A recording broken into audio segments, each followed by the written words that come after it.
I'm Lieutenant Colonel Isabella Horner, 39 years old, and I grew up watching F-15s slice across the Nevada sky while my father worked the flight line and my mother ran the base clinic. I earned my wings, my call sign Reaper 4, and command of an F-22 squadron the hard way, through discipline, precision, and a decade of proving I belonged. For years, I gave everything to the mission: loyalty, time, trust, even to leaders who questioned my place in the room. But when a Navy Admiral ordered me out of a joint briefing like I didn't deserve to be there, only to freeze when my call sign flashed on the screen, I made a choice that changed everything. Have you ever been humiliated by someone who didn't know your worth until it was too late? If so, you're not alone. Before I tell you what happened, let me know where you're tuning in from, and if you've ever had to stand your ground after being underestimated, hit that like button and subscribe for more real stories about respect, boundaries, and quiet revenge. What happened next might surprise you. I grew up watching jets tear through the sky above Nellis Air Force Base, their contrails cutting white lines across the Nevada desert.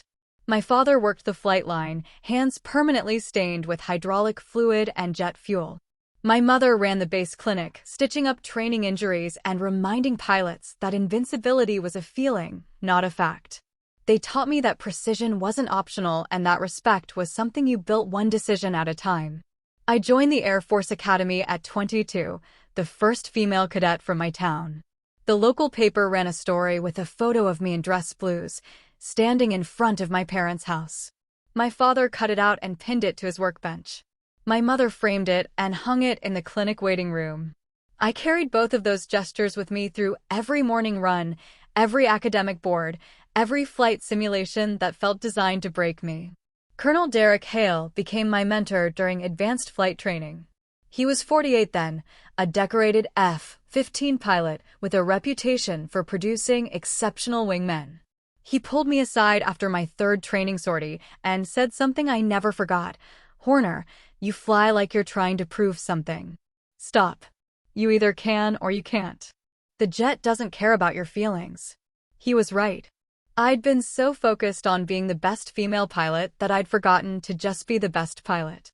After that conversation, something shifted. I stopped anticipating judgment and started anticipating threats. My scores improved. My instructors stopped watching me differently. I became just another pilot in the ready room, and that anonymity felt like victory. I earned my call sign during a training intercept that went wrong over the Gulf. My wingman's hydraulics failed at 20,000 feet, and he was losing altitude fast. Tower wanted him to eject over water. I talked him through a controlled descent instead, shadowing his aircraft the entire way down, feeding him airspeed corrections and angle adjustments until he touched down on a remote auxiliary strip with 50 feet of runway to spare. The debrief officer said I'd been calm as death on the radio. Someone muttered "Reaper," and it stuck. The call sign felt appropriate. I didn't showboat. I didn't need the glory. I just brought people home. By the time I made Major, I was leading a 12-pilot F-22 squadron out of Joint Base Elmendorf-Richardson in Alaska. We ran intercepts along the Aleutian Corridor, shadowing Russian bombers that tested our airspace like clockwork. My squadron trusted me because I never asked them to do anything I wouldn't do first. We trained in weather that grounded commercial flights. We flew night sorties in conditions that made instrument panels feel like suggestions. We became a unit that didn't need to talk much because we'd learned to think in formation. But the Air Force is still a hierarchy, and hierarchies have patterns. I watched male pilots with half my flight hours get promoted ahead of me. I sat in briefings where my recommendations were dismissed until a man repeated them verbatim 5 minutes later. I learned to document everything, to speak in declarative sentences, to never let frustration show on my face. Colonel Hale called it playing the long game. I called it exhausting. When the Sky Shield initiative launched, it was supposed to be a triumph of joint operations. The Air Force and Navy would integrate command structures, share intelligence, and run coordinated missions across air and sea domains. It sounded good in the press releases. In practice, it meant a lot of officers from different branches trying to prove their service was superior while pretending to collaborate. I was assigned as the Air Force liaison for the Western Tactical Group, which meant I spent half my time in briefings and the other half translating Air Force doctrine into language Navy officers would accept. It was tedious work, but I believed in the mission. If we could actually integrate our capabilities, we'd be unstoppable. That's when Admiral James Thorne arrived. He was 56, a career Navy officer who'd come up through surface warfare before transitioning to strategic operations. He had the kind of resume that looked impressive on paper: multiple deployments, commendations from 3 different administrations, a reputation for decisive leadership. In person, he was polished and sharp, the kind of officer who dominated rooms without raising his voice. He also had a habit of looking past me. It started small. I'd brief a tactical assessment, and he'd nod along, then turn to my male counterpart and say, "Captain Reeves, what do you think?" As if I'd just been warming up the room. I'd submit reports that went into meetings with my name on them and came out with someone else's signature. When I called it out, I was told I was being overly sensitive or that this is how joint operations work. Commander Rick Lawson noticed it too. He was a Navy liaison I'd worked with on a prior exercise, a sharp tactical mind with an easy sense of humor. We'd built a solid working relationship, the kind where you could disagree in a meeting and grab coffee afterward without tension. He was 38, ambitious, but fair. Or so I thought. One afternoon, after a particularly frustrating briefing where Admiral Thorne had reassigned my squadron's air coverage plan to a Navy asset without consultation, Lawson caught up with me in the corridor. "That was out of line," he said quietly. "It was strategic," I replied. "He's establishing dominance. If I push back too hard, I'm insubordinate. If I don't push back, I'm irrelevant." Lawson hesitated, then said, "He's not going to change, Isabella. You know that, right?" "I'm not asking him to change. I'm asking him to follow protocol." He looked at me for a long moment, and I saw something shift in his expression. Not pity. Calculation. He was deciding whether aligning with me or with Thorne would serve his career better. "I'll talk to him," Lawson said. He never did. Over the next few weeks, Lawson started showing up to Thorne's office more often. He stopped copying me on prep emails. In meetings, he'd echo Thorne's positions even when they contradicted things we'd agreed on privately. I watched him choose his path, and I didn't blame him. Ambition makes people flexible. But it still felt like betrayal. One evening, Colonel Hale stopped by my office. He'd been observing the SkyShield integration from a distance, technically retired, but still consulted on joint ops. He sat down across from me and set a cup of coffee on my desk. "They're setting you up to be the example, not the exception," he said. "I know. Do you?" He leaned forward. "Because from where I'm sitting, you're still trying to win their respect. You can't win a game where the rules change every time you're about to score. So what do? You keep flying. You keep leading. And you stop expecting fairness from people who benefit from the system being unfair." He left, and I sat there staring at my flight logs, at years of missions and citations and performance reviews that all said the same thing: exceptional officer, strong leader, recommend for advancement. And yet here I was, watching men with fewer qualifications make decisions about my command. The air was shifting.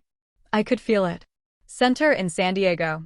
My team had spent 3 weeks preparing the tactical package, air coverage maps, intercept protocols, logistical coordination for a simulated carrier defense exercise. The data was solid. The plan was tight. I'd briefed it twice to my own command and gotten unanimous approval. I flew down the night before, reviewed my notes in the hotel room, and showed up 30 minutes early in dress blues. Nameplate aligned, ribbons positioned exactly to regulation, shoes polished to a mirror finish. I'd learned that in these environments, appearance was scrutinized before competence. The conference room was filling up when I arrived. Navy officers clustered near the front, Air Force personnel toward the sides, a few Marine liaisons in the back. The room had that pre-briefing energy: coffee cups, low conversation, people reviewing slides on tablets. I took a seat near the center, close enough to be visible but not so forward that it felt aggressive. Admiral Thorne entered at 12:55, trailed by his staff. He had that command presence that made people straighten in their chairs. He didn't acknowledge me, which wasn't unusual. He rarely did. The briefing started on time. A Navy captain presented the operational overview, then handed off to me for the air component. I stood, moved to the podium, and pulled up the first slide. Good afternoon. I'm Major Isabella Horner, F-22 Squadron Commander for the Western Tactical Group. Our team has developed an integrated air defense plan that coordinates Air Force assets with carrier-based aviation to provide layered coverage across the exercise zone. I walked through the first 3 slides: threat assessment, asset allocation, communication protocols. The room was quiet, attentive. I was hitting my marks. Then Admiral Thorne interrupted. Major, I'm not sure we need this level of detail. We're familiar with air coverage basics. I paused. Sir, this is the framework the exercise is built on. The Joint Command requested a comprehensive briefing. I understand that. His tone was patient, like he was explaining something to a slow student. But we've got a lot to cover today, and frankly, this feels redundant. I felt the room's attention shift. A few officers glanced at each other. I kept my voice level. Respectfully, Admiral, the air component is critical to the exercise's success. Without clear coordination, we risk blue-on-blue incidents and coverage gaps. He smiled. Not warmly. Major Horner, I appreciate your enthusiasm. But let's keep this moving. I nodded and continued, adjusting my pace. I made it through 2 more slides before he interrupted again. Actually, let's pause here. He stood, moving toward the front of the room. Captain Reeves, you've been working on similar plans. Why don't you walk us through the Navy's perspective? Reeves looked uncomfortable but stood. He pulled up his own slides, which were essentially a reformatted version of the plan I'd submitted 2 weeks earlier. Same data, same conclusions, different service logo. I sat down. Lawson was 3 seats away, staring at his tablet. He didn't look up. The briefing continued without me. When it ended, I gathered my materials and headed for the door. I was almost to the corridor when Admiral Thorne's voice carried across the room. Major Horner, a word. I turned. He was standing near the podium, arms crossed, surrounded by his staff. Yes, sir. In the future, when I ask you to wrap up, I expect you to wrap up. We're running tight schedules here, and I don't have time for drawn-out presentations. Understood, sir. Good. He glanced at the officers around him, then back at me. And next time, maybe skip the full dress uniform. We're running a briefing, not a fashion show. The room went quiet. A few officers laughed, nervous and quick. I felt my face flush, but I kept my expression neutral. Noted, sir. I turned and walked toward the door. Behind me, I heard someone say, "Guess she got the message." More laughter. I was 3 steps from the exit when the digital board behind the podium synced to the secure network. It was automatic, triggered by the end of the briefing module. The screen flashed white, then displayed the access roster for classified operations tied to the exercise. Top of the list, top clearance, Reaper 4, F-22 Command. The laughter stopped. I didn't turn around. I didn't need to. I knew exactly what they were seeing. Reaper 4 wasn't just a call sign. It was tied to a classified sortie 3 years earlier, a mission that had extracted a trapped Navy reconnaissance team during a failed operation in the Helmand province. The team had been pinned down by enemy fire, their extraction helo shot down, no air support within range. Except there was. My squadron had been running a training exercise 200 miles away. We diverted, burned through our fuel reserves, and provided close air support until a Marine unit could move in. We didn't lose a single person. The mission commander for that operation had been Admiral James Thorne. I heard a chair scrape behind me. Someone whispered, "That's her." I reached the door, turned back, and offered a crisp salute. "Gentlemen." Then I walked out. The corridor was empty and bright, fluorescent lights buzzing overhead. I made it to the stairwell before my hands started shaking. Not from fear. From the effort of holding everything in. I sat on the steps for 5 minutes, breathing slowly, waiting for the adrenaline to fade. Then I pulled out my phone and opened my notes app. I documented everything: time, location, exact words, witnesses present. Not because I planned to file a complaint. Because I'd learned that in the military, if it's not written down, it didn't happen. My phone buzzed. A text from Captain Dana Wells, my second-in-command back in Alaska. Heard the briefing got interesting. You good? News traveled fast. I typed back, I'm fine. Heading back tomorrow. Another buzz. This time from Lawson, can we talk? I stared at the message for a long moment, then deleted it without responding. I flew back to Alaska the next morning on a cold, gray dawn. The transport was half empty, just a handful of personnel rotating between assignments. I sat in the back, staring out the window as the California coast disappeared below. The story reached Alaska before I did. I landed at Joint Base Elmendorf-Richardson at 1900 hours, and by the time I walked into the squadron office, 3 people stopped mid-conversation to look at me. Captain Wells was waiting at my desk, arms crossed, trying not to smile. So, she said. Fashion show, huh? Don't. Too late. It's already a thing. Someone recorded the screen sync on their phone. It's making the rounds. I dropped my bag and sat down. How bad? Depends on your perspective. For you? Validation. For Admiral Thorne? Career damage. I didn't do anything. Exactly. That's what makes it perfect. She leaned against the desk. You just existed, and the system corrected itself. I pulled up my email. 200 unread messages. Most were routine, but a few had subject lines like San Diego Incident and Sky Shield Command Inquiry. I opened the inquiry email first. It was from a Joint Chiefs liaison, politely requesting a detailed account of the briefing, specifically regarding procedural irregularities in clearance protocol. Translation: someone was covering their exposure, and they needed my version on record. I spent the next hour writing it out. Facts only. No emotion. No editorial commentary. Just a timeline. I was removed from an active briefing despite holding top clearance for the operation being discussed. The removal was based on non-operational grounds. The clearance confirmation was displayed automatically by the system, which corrected the procedural error. I sent it, then closed my laptop. Wells was still there. You filing anything else? No. Why not? Because I don't need to. He already lost. She studied me for a moment. You know he's going to try to spin this, right? Make it about you being difficult, not him being let him. I stood and grabbed my jacket. I'm not interested in his narrative. I've got a squadron to run. That night, I went home to the small base apartment I'd lived in for 2 years. 1 bedroom, a kitchenette, a window that looked out over the flight line. I could hear the low rumble of engines being tested, the clang of maintenance crews working the night shift. It was the same soundtrack I'd grown up with, the same rhythm my father had worked to for 30 years. I made coffee and sat by the window, watching the planes. My phone rang. I glanced at the screen. Colonel Hale. You've been busy, he said when I answered. Not intentionally. The best revenge never is. He paused. How are you holding up? I'm fine. Isabella. I exhaled.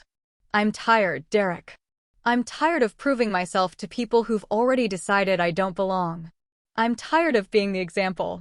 I'm tired of staying calm when I should be angry. So be angry. I can't afford to be angry. Angry women get labeled emotional. Emotional women get dismissed. Then be cold. Be precise. Be exactly what they can't argue with. His voice softened. You've spent your whole career playing by their rules. Maybe it's time to play by yours. What does that look like? It looks like you stop asking for permission to be excellent.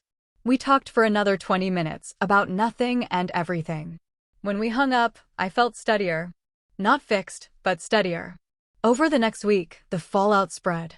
Admiral Thorne received a formal inquiry from the Joint Chiefs regarding the briefing incident. The inquiry wasn't public, but rumors were. Officers I barely knew started reaching out, some offering support, others fishing for details they could use as gossip. I ignored most of it. I had training cycles to run, flight evaluations to complete, maintenance schedules to approve. My squadron didn't care about Navy politics. They cared about whether their commander could lead them through a mission and bring them home. Major Sophia Tran, my intel officer, stopped by my office one afternoon with a cup of coffee and a knowing look. You're handling this well, she said. I'm handling it the only way I know how. By pretending it didn't happen? By not letting it define what happens next. She nodded. For what it's worth, half the base thinks you're a legend now. The other half thinks you're a liability. But everybody's talking about you. I don't want them talking about me. I want them doing their jobs. Too late. You're a story now. Might as well decide what kind. She left, and I sat there staring at the flight schedule on my wall. She was right. I'd become a narrative, whether I wanted to be or not. The question was whether I'd let other people write it or take control of it myself. 2 weeks after San Diego, I received a call from the Air Force Personnel Center. They were offering me a transfer, command of the Falcon Wing, an elite F-22 training detachment based in Nevada.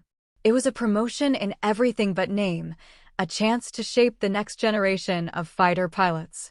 It was also a way to quietly remove me from the SkyShield disaster. I asked for 72 hours to consider it.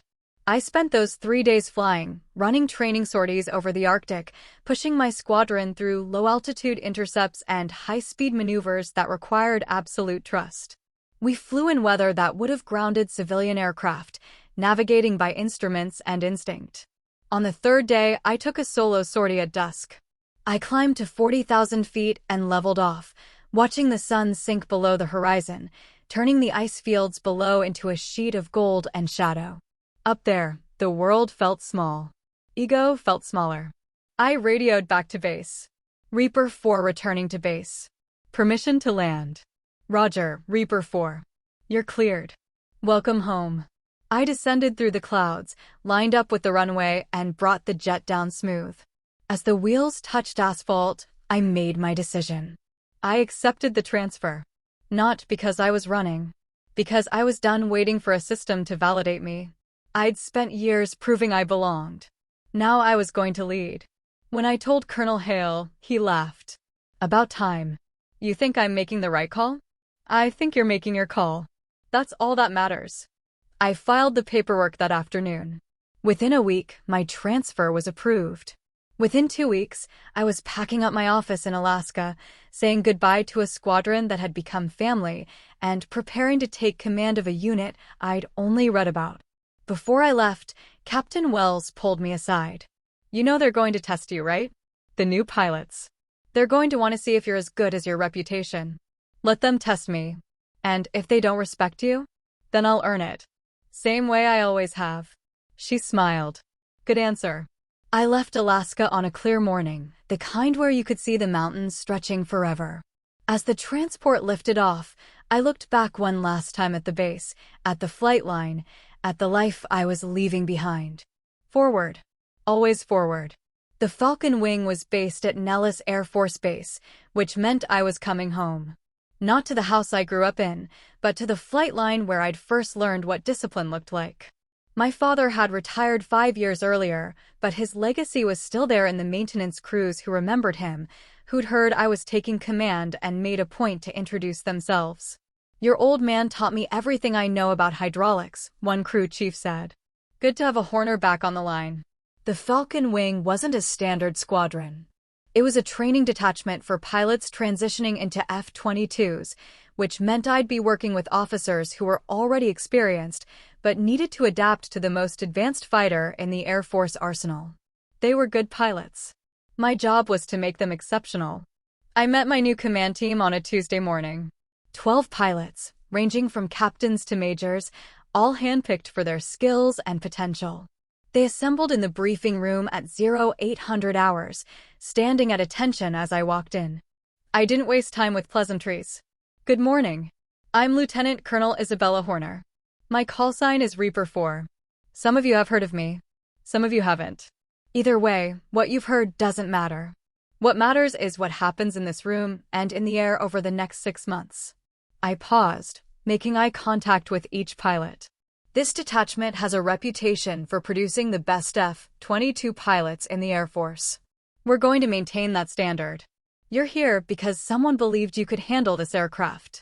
I'm here to make sure they were right. We'll train hard, we'll train smart, and we'll train safely. Questions? A captain in the second row raised his hand. Ma'am, is it true you flew the Helmand extraction? Yes, that was 3 years ago. Ancient history. Next question. Silence. They were sizing me up, trying to figure out if I was as capable as the story suggested or just someone who'd gotten lucky. I'd seen that look before. All right then. We start flight evaluations tomorrow at 0600. Dismissed. They filed out and I watched them go. A few lingered in the corridor, talking in low voices. I heard one say, "She's intense." Another replied, "Let's see if she can fly." I could fly. Over the next 2 weeks, I ran each pilot through evaluation sorties, assessing their strengths and identifying their gaps. I flew with them, not just observed them. I wanted to see how they handled pressure, how they adapted to unexpected scenarios, how they communicated under stress. Some were exceptional. Others had bad habits that would get them killed in combat. I documented everything, then called each pilot in for individual debriefs. "Captain Mendoza, you're aggressive on the stick. That works in a simulator. In a real jet, you'll overstress the airframe. Major Carver, your situational awareness is strong, but you're hesitant on radio calls. Hesitation gets people killed. Decide faster. Lieutenant Colonel Briggs, you fly like you're competing against your wingmen instead of supporting them. This isn't about being the best. It's about making sure everyone comes home." They listened. Some bristled. But they listened. By the end of the first month, the squadron was starting to cohere. The pilots who'd been skeptical were coming around, not because I'd won them over with charm, but because the results were undeniable. Flight scores improved. Mistakes decreased. The team was tightening. Then I got a message from the Pentagon. Admiral Thorne's promotion to Vice Admiral had been delayed indefinitely.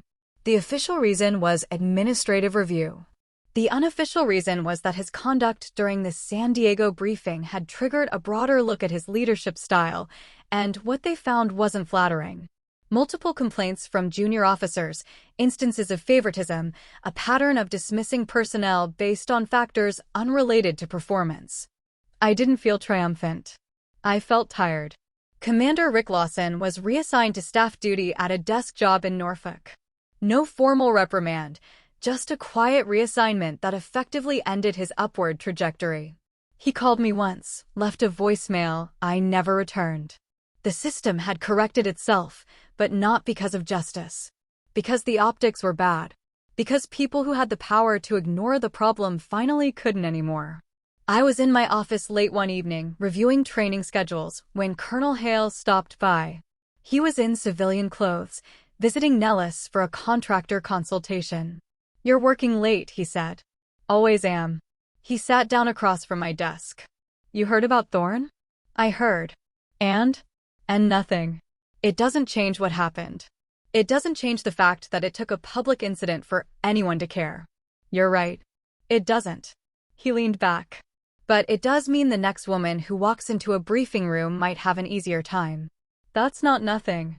I didn't do this for the next woman. I did it because I had to. I know. That's what makes it matter. We sat in silence for a moment. Then he said, "You know what altitude does, Isabella? It gives you perspective. From up there, all the noise gets quiet. All the politics, the egos, the games, they get small. You see the mission. You see what actually matters." Is that your way of telling me to let it go? No. It's my way of telling you that you're already past it. You've moved on. The question is whether you're going to let them keep pulling you back. He was right. I'd been carrying the San Diego incident like a weight, replaying it, analyzing it, trying to make sense of people who'd never make sense. I needed to put it down. After Hale left, I walked out to the flight line. It was nearly midnight, but the base never fully slept. Maintenance crews worked under floodlights, and the smell of jet fuel hung in the cool desert air. I stood there watching them work, thinking about my father, about all the years he'd spent keeping jets airborne. He'd never cared about rank or recognition. He cared about the work. About doing it right.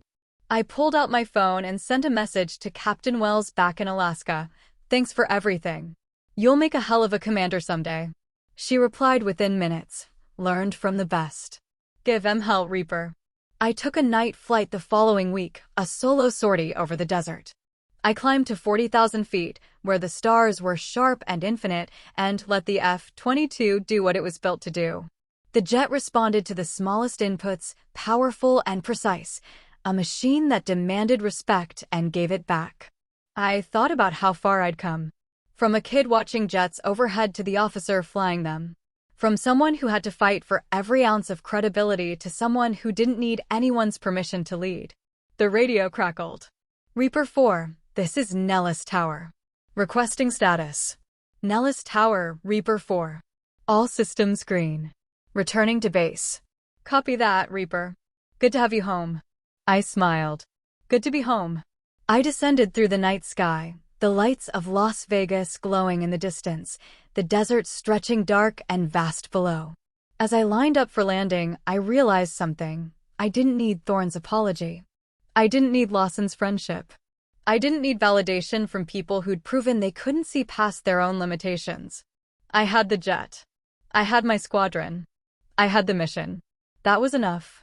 6 months into my command of the Falcon Wing, I received a formal request for a meeting. The sender was Admiral James Thorne. The email was brief and professional. He would be in Nevada for a joint operations review and requested a private conversation. No staff, no officials, just the two of us. He included his personal cell number and asked me to call if I was willing. I stared at the email for 10 minutes before forwarding it to Colonel Hale without comment. He called me within an hour. Are you going to meet with him? I don't know. What do you want to happen? I want him to leave me alone. I want to never think about San Diego again. I want to focus on my squadron and forget he exists. Then don't meet with him. But you're going to anyway. Because you need to know what he wants. And because you're curious whether he's capable of actually taking responsibility. He was right. I was curious. I called Thorne that evening. The conversation lasted 90 seconds. We agreed to meet at a coffee shop off base, neutral territory, at 1600 hours the following Tuesday. I told no one except Hale and Captain Wells. Wells asked if I wanted her to come as a witness. I declined. Whatever this was, I needed to handle it alone. Tuesday arrived cold and clear. I drove to the coffee shop in civilian clothes, jeans and a jacket, trying to look like anyone else grabbing an afternoon caffeine fix. Thorne was already there, sitting at a corner table, also in civilian clothes. He looked older than I remembered. Tired. He stood when I approached. Major Horner. Thank you for coming. Lieutenant Colonel, I corrected. Right. Apologies. He gestured to the chair across from him. Please. I sat. A waitress came by, and I ordered black coffee. Thorne had tea in front of him, barely touched. We sat in silence for a moment. Then he spoke. I'm not good at this, he said. Apologies, I mean. I've spent my career giving orders, not explaining myself. But I owe you one. Go ahead. He took a breath. What I said in San Diego was inappropriate, unprofessional, and wrong. I dismissed you based on factors that had nothing to do with your capability or your role in that briefing. I embarrassed you in front of your peers, and I did it because I could. Because no one had ever told me I couldn't. I said nothing. I wanted to hear all of it. When that screen flashed your call sign, I remembered you. I remembered the Hellman extraction. I remembered sitting in an operations center, listening to reports that my reconnaissance team was pinned down with no air support, thinking I'd just ordered 6 people to their deaths. And then I heard your voice on the radio. Calm. Steady. You didn't hesitate. You just acted. He looked down at his tea. You saved my people. And 3 years later, I humiliated you because I didn't recognize your name.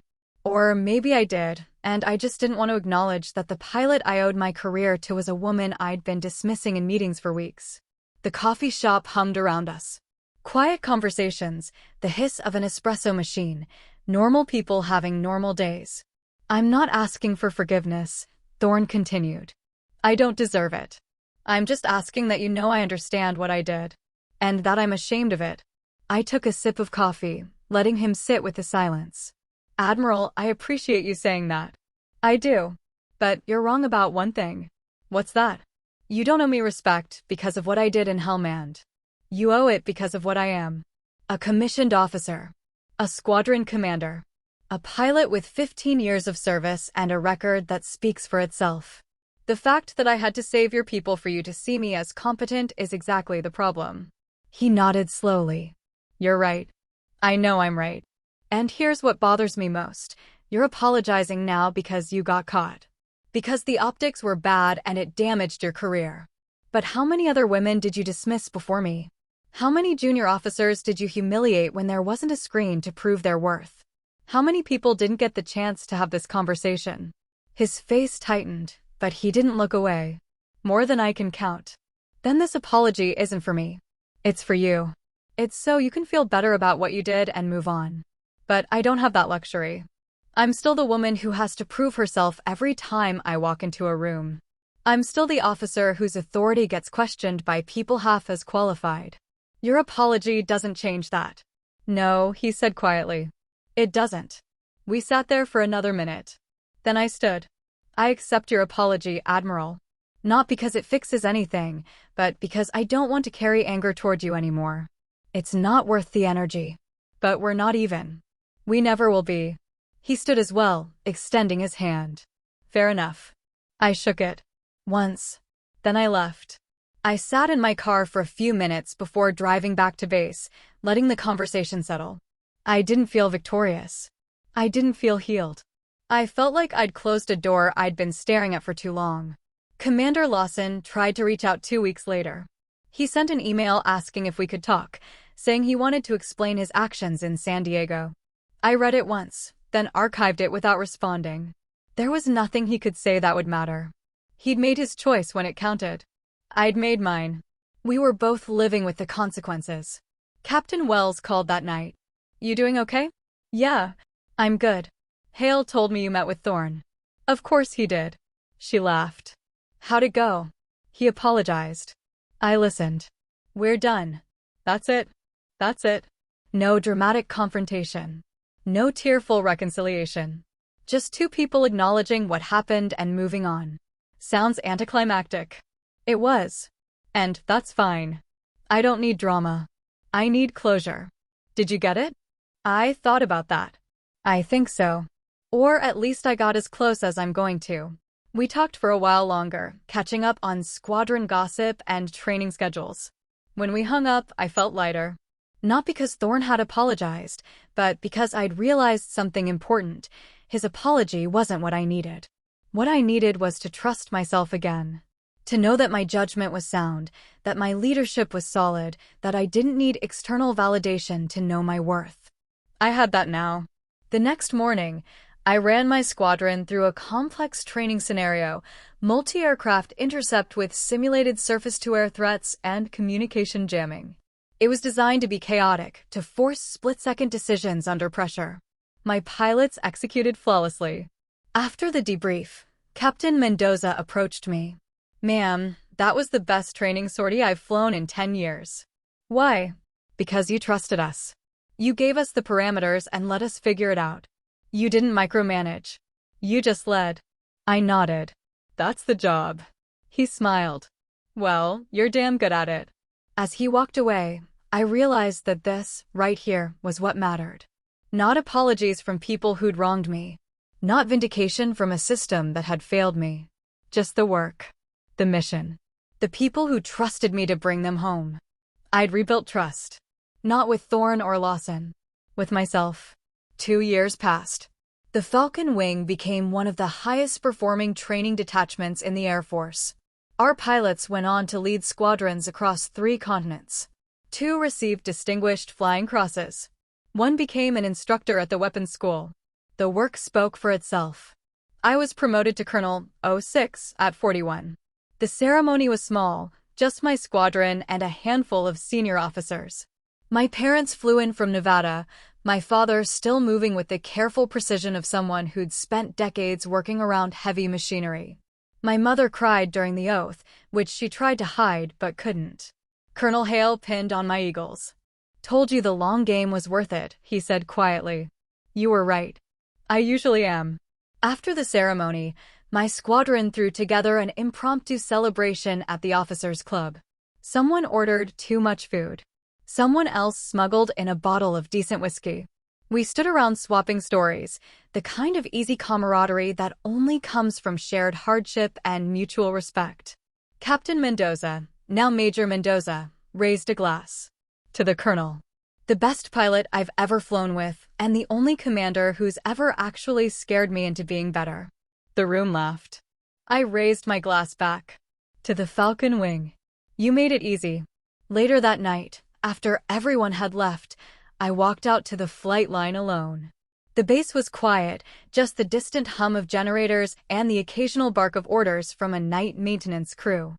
I stood there looking at the rows of F-22s, their silhouettes sharp against the Nevada sky. My phone buzzed. A message from Captain Wells. Congratulations, Colonel. Proud doesn't cover it. I typed back, how's command treating you?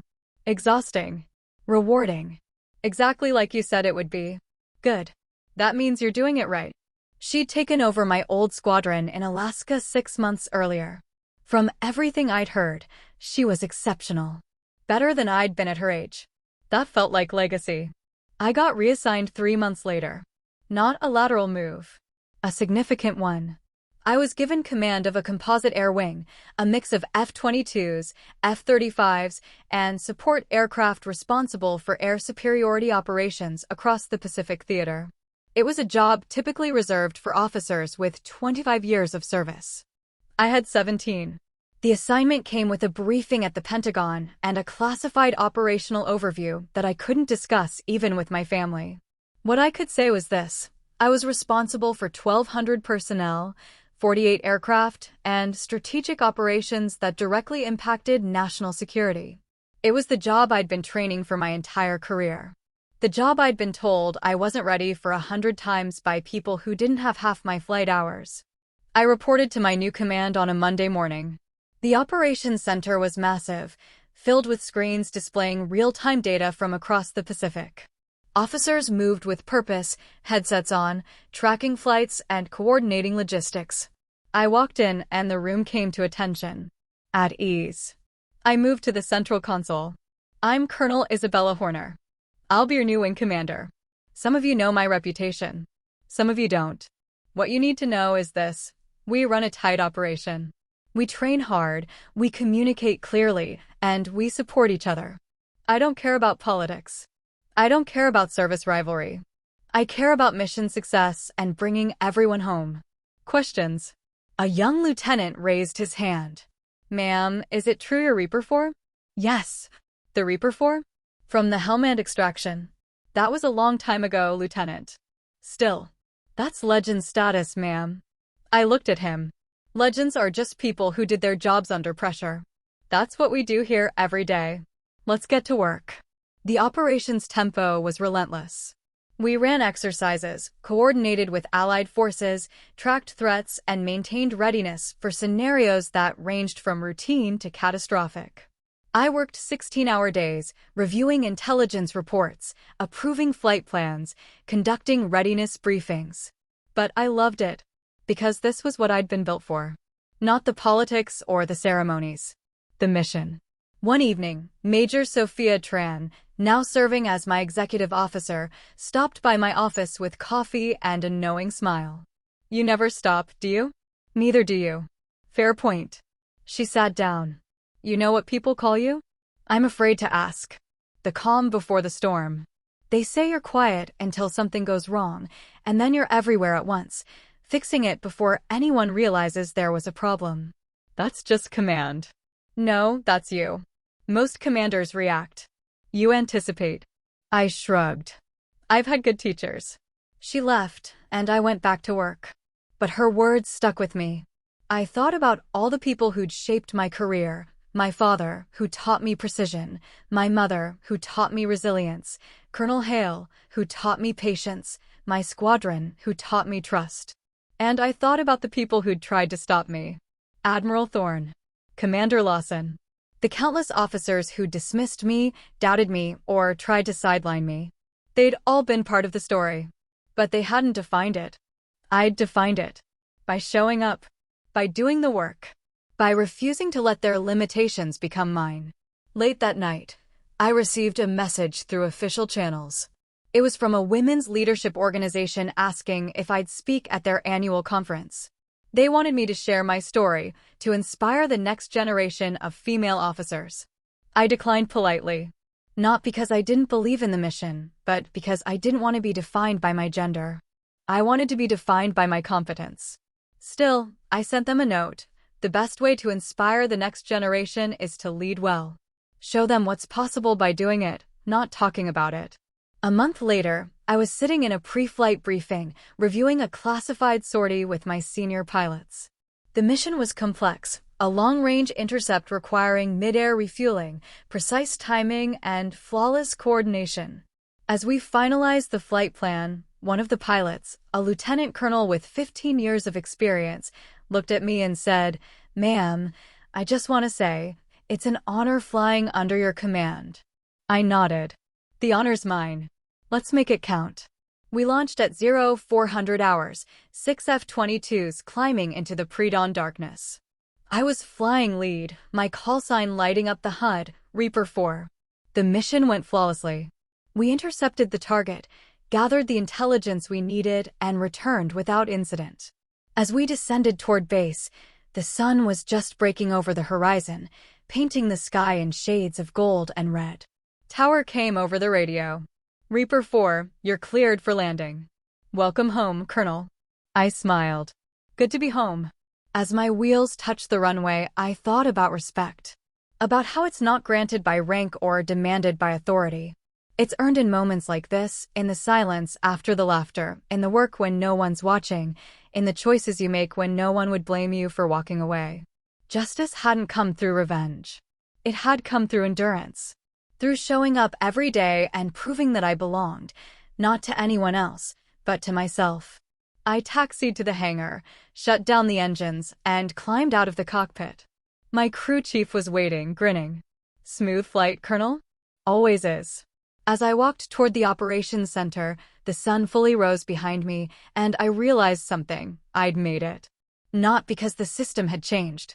Not because people like Thorne had learned their lesson. But because I'd never stopped flying. 1 year later, I stood in front of the bathroom mirror at 0500 hours, adjusting my dress blues for what felt like the 100th time. The stars on my shoulders were new, Brigadier General, 07, and they still felt foreign. Heavy in a way that had nothing to do with their physical weight. My promotion ceremony was scheduled for 1000 hours at the Pentagon. My parents were flying in. Colonel Hale was coming. Captain Wells, now Major Wells, had requested leave specifically to attend. Even Major Tran had coordinated her schedule to be there. The Secretary of the Air Force would officiate. It was going to be formal, official, and exactly the kind of attention I'd spent my career avoiding. I'd tried to keep it small. The Air Force had other ideas. First female fighter pilot to make general officer, the public affairs officer had said when she called to discuss media coverage. "This is historic, ma'am. We need to recognize that." "I'd rather you didn't." "With respect, Colonel, that's not your call anymore." She was right. At this level, I wasn't just an officer. I was a symbol, whether I wanted to be or not. Every decision I made, every word I spoke, every appearance I attended would be scrutinized not just for its operational merit, but for what it represented. The weight of those stars suddenly made sense. I finished adjusting my uniform, grabbed my keys, and headed out. The drive to the Pentagon took 40 minutes in early morning traffic. I spent most of it listening to a news podcast discussing tensions in the South China Sea, the same tensions that had dominated my operational focus for the past year. The world kept turning. Threats kept evolving. My job kept expanding. I arrived at the Pentagon at 0700 hours and made my way through security to the office I'd been assigned. It was larger than any workspace I'd ever had, with windows overlooking the river and enough room for a conference table. My name was already on the door, Jen Isabella Horner, Deputy Director of Operations. The title felt surreal. Major Tran was waiting inside with coffee and a tablet full of briefings I needed to review before the ceremony. "Morning, General," she said, emphasizing the rank with a slight smile. "Don't start. Too late. It's official in 3 hours." "I'm practicing." She handed me the coffee. "How are you feeling?" Like I'm about to walk into a room full of people who expect me to have answers I don't have. That's called leadership. You've been doing it for years. This is different. It is. But you're ready. I wasn't sure I believed her, but I appreciated the confidence. The morning passed in a blur of meetings and last-minute coordination. At 0930 hours, I was escorted to a preparation room where a protocol officer ran through the ceremony sequence. Stand here. Walk there. Salute. Speak for no more than 3 minutes. Smile for photos. Standard military theater. My parents arrived at 0945. My father looked uncomfortable in his suit, but proud. My mother was crying before she even saw me, which made me laugh despite my nerves. You look beautiful, she said, hugging me tightly. I look like a recruiting poster. Same thing. Colonel Hale arrived moments later, now retired, but still carrying himself like he owned every room he entered. He shook my hand, then pulled me into a brief hug. Your father would have loved this, he said quietly, referring to the man who'd mentored both of us in different ways. He's here, I replied, glancing at my actual father. Just without the flight suit. Hale smiled. I meant your Air Force father. But yes, both of them would be proud. At 0955, we were called to the ceremony hall. It was packed, more people than I'd expected. Senior officers lined the front rows. My squadron commanders from the past decade filled the middle sections. Junior officers and enlisted personnel stood along the walls. The Secretary of the Air Force waited at the podium, flanked by the Chief of Staff and my outgoing predecessor. I walked down the center aisle, acutely aware of every eye tracking my movement. When I reached the front, I came to attention and saluted. The Secretary returned the salute and began speaking. His remarks covered my career highlights: the academy, flight school, squadron command, the Hellman extraction, which I'd hoped wouldn't be mentioned but knew would be, my work with the Falcon Wing, and my recent command of the Pacific Composite Air Wing. He spoke about leadership, resilience, and breaking barriers. Then he paused and looked directly at me.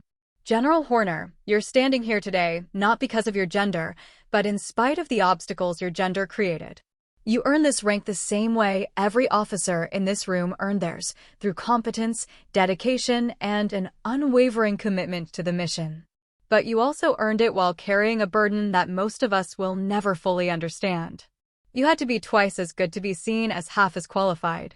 You had to prove yourself again and again to people who'd already decided you didn't belong. And you did it with grace, professionalism, and a quiet strength that has inspired everyone who's ever served under your command. The room was silent. Your promotion today is not just a recognition of your achievements. It's a statement about the Air Force we're becoming. One where talent matters more than tradition. Where competence outweighs comfort. Where the best leaders rise, regardless of who they are or where they came from. He stepped forward and removed my Colonel Eagles. My mother and Colonel Hale stepped up to pin on the new stars. My mother's hands shook slightly. Hale's were steady as steel. When they finished, the Secretary asked me to speak. I'd prepared remarks. 3 minutes of carefully crafted sentences, thanking the right people and acknowledging the right milestones. But standing there, looking at the faces in front of me, officers I'd flown with, commanded, learned from, I set aside my notes. Thank you, Mr. Secretary, I began. And thank you to everyone here today. I'm honored by this promotion, but I'm more honored by the people I've served alongside. Every pilot who trusted me as their wingman. Every commander who took a chance on me. Every enlisted airman who kept my aircraft flying and my mission possible. This rank isn't mine. It belongs to all of you. I paused, collecting my thoughts. Someone once told me that respect isn't granted by rank, it's earned in the silence after the laughter. I've thought about that a lot over the years. About the moments when people doubted me. When they dismissed me. When they questioned whether I belonged. Those moments hurt. But they also taught me something important. The only opinion that matters is the one you have of yourself. If you know your worth, if you trust your competence, if you believe in your mission, then external validation becomes noise. Useful noise sometimes, but noise nonetheless. I looked at my parents, then at Hale. I learned precision from my father. Resilience from my mother. patience from Colonel Hale, and courage from every pilot who ever climbed into a cockpit knowing the risks, but trusting the mission. Those lessons shaped me. They made me the officer I am today, and they'll guide me in this new role. I straightened my shoulders. As Deputy Director of Operations, I'll continue doing what I've always done, leading from the front, supporting from behind, and making sure everyone comes home. That's the job. That's always been the job.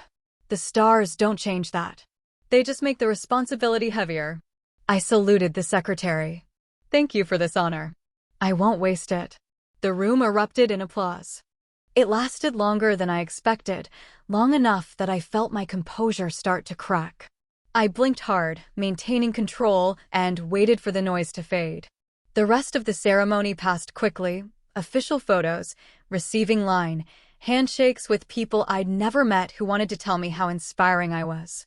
I smiled, thanked them, and moved through the crowd with the efficiency of someone who'd learned to endure attention without enjoying it. Afterward, there was a small reception in an adjacent room. My squadron commanders clustered together, swapping stories I absolutely did not want my parents overhearing. Major Wells cornered me near the refreshment table. "General Horner," she said, grinning. "Has a nice ring to it. Colonel suited me better. Too bad. You're stuck with this now." She lowered her voice. "How does it feel? Ask me in 6 months. Fair." She glanced around the room. "You know half the women in this building are going to be watching every move you make, right? You're their proof that it's possible. That's a lot of pressure. You've been carrying it your whole career. Now it just has a title." She wasn't wrong. The promotion didn't change who I was, but it changed what I represented. Every decision I made would ripple beyond my immediate command. Every success would be analyzed as proof women could lead at this level. Every failure would be weaponized as evidence we couldn't. It was exhausting just thinking about it. My father found me near the end of the reception. He looked tired but content, the way he always did after big events. "Your mother's taking pictures with everyone," he said. "She's going to fill 3 photo albums with this. Let her. She's earned it. So have you." He studied me for a moment. "You doing okay, kid?" "Honestly? I don't know yet." "That's fair. It's a big change." He smiled. "But you've handled every big change they've thrown at you. This won't be different. This feels different. It is different. But you're the same person you were yesterday. Just with more people depending on you." He was right. The core mission hadn't changed. Protect. Lead. Serve. The scope had expanded, but the foundation remained solid. Colonel Hale approached as my father wandered off to find my mother. He handed me a glass of water. "You survived," he said. "Barely. That speech was good. Honest. People respect that." "I hope so. I'm terrible at this political stuff." "No, you're not. You just don't enjoy it. There's a difference." He paused. "You know they're going to test you, right? The old guard. The officers who think stars should stay within traditional pathways. They're going to wait for you to make a mistake, and when you do, they'll pounce. Let them. I've been dealing with that my entire career." "I know. But it's different at this level. The stakes are higher. The visibility is greater. One misstep could derail everything you've built." "Then I won't misstep." He smiled. "There's the Reaper I know." The reception ended at 1300 hours. My parents caught an evening flight back to Nevada, exhausted but happy.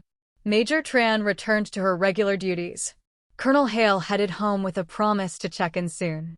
The crowd dispersed, and suddenly I was alone in my new office, staring at the stars on my uniform and wondering what came next. My phone buzzed. A message from an unknown number. "Congratulations, General. Well deserved. James Thorne." I stared at it for a long moment. Part of me wanted to delete it without responding. Another part recognized the gesture for what it was, an olive branch from someone who'd learned too late what grace looked like. I typed back, "Thank you, Admiral." Nothing more. Nothing less. Another message came through, this one from Commander Lawson. "Saw the news. Proud of you, Isabella." I know I have no right to say that, but it's true. I almost didn't respond. Then I thought about the officer I wanted to be, someone who acknowledged growth in others even when they'd failed me before. Appreciate it, Rick. Take care of yourself. I set the phone down and looked out the window. The Potomac River stretched below, reflecting the afternoon sun. Traffic moved along the highways. People went about their lives, unaware that someone in this building was making decisions that would affect their safety, their freedom, their future. That someone was now me. My first official meeting as Deputy Director of Operations was scheduled for the following Monday. I'd spend the weekend reviewing briefs, learning systems, and preparing for the operational tempo that came with flag officer responsibility. No more flying regular combat sorties. No more hands-on squadron leadership. This was strategic command. Big picture. Long-term planning. I missed flying already. But I also understood why I was here. The Air Force needed leaders who understood operations from the cockpit level. Who'd felt the G-forces. Who'd made split-second decisions at 40,000 feet. Who knew what it meant to trust your wingman with your life. I was here because I'd lived it. Now I had to use that experience to make the force better for everyone coming behind me. My phone rang. Major Wells. General, do you have a minute? Always. What's up? I just got notified. I'm being considered for Squadron Command, an F-35 unit out of Hill Air Force Base. They want recommendations. I'm listing you as primary. I smiled. You don't need my recommendation. Your record speaks for itself.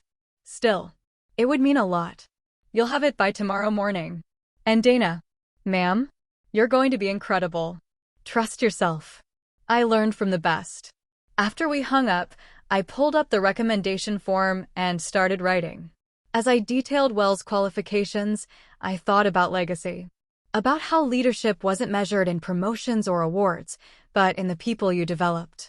The officers you mentored. The standards you set. I'd spent years trying to prove I belonged. Now I was helping others do the same. That shift felt significant. I worked until 1900 hours, then drove to the small apartment I'd rented in Arlington. It was temporary housing, a way station until I figured out where I wanted to put down roots. The apartment was sparse, furniture from IKEA, unpacked boxes in the corner, a single photo of my parents on the kitchen counter. I ordered takeout, changed into civilian clothes, and sat on the couch with my laptop, reviewing operational reports from the Pacific Theater. Tensions were escalating. Chinese military activity had increased near Taiwan. Our allied partners were requesting more presence patrols. Resource allocation was becoming complex. These were the problems that now fell under my purview. Not flying the missions, but ensuring the people who did had everything they needed to succeed. It was fulfilling in a different way. Strategic instead of tactical. But still connected to the mission. Around 2200 hours, my phone rang again. This time it was a number I didn't recognize with a DC area code. General Horner, I answered. General, this is Senator Patricia Meadows' office. The Senator chairs the Armed Services Committee and would like to schedule a meeting with you next week to discuss operational readiness in the Pacific. Would you have availability? I grabbed my calendar. I can make time. What day works best for the Senator? We scheduled it for Wednesday at 1400 hours. After hanging up, I sat there processing the new reality. I was now someone senators wanted to meet with. Someone whose opinion carried weight in policy discussions. Someone who'd transitioned from tactical operator to strategic leader. The stars on my uniform weren't just rank. They were responsibility, influence, power. I had to be careful with all three. I spent the rest of the evening preparing for the meeting, researching the Senator's priorities and reviewing classified assessments of Pacific readiness. By midnight, I had a solid brief prepared. By 0100 hours, I was too wired to sleep, so I went for a run. The streets of Arlington were quiet at that hour, just the occasional car passing and the hum of distant traffic. I ran along the river trail, letting my mind process everything that had happened in the past 24 hours.